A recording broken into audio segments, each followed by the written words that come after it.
ışıkları artık üşüyor. Sokaklar adını sessizce fısıldıyor. Bir zaman el ele geçtiğim yollar şimdi yabancı yüzler taşıyor. Masada iki çay soğudu yine. Biri bana kaldı, biri geçmişe. Ne kadar kaçsam da hatıralardan her adım çıkıyor senin izine.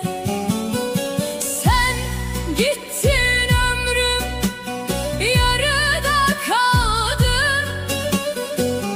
İçimdeki bahar bir anda soldu. Ne kadar sustuysam o kadar büyüdü.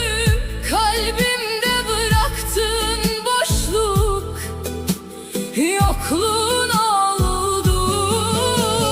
Sen gittin, gece sabaha varmadı. Hiçbir şarkı derdime derman olmadı. Ben seni unuturum sandım yıllarca. Meğer bu sevda benden hiç çıkmadı. Takvimler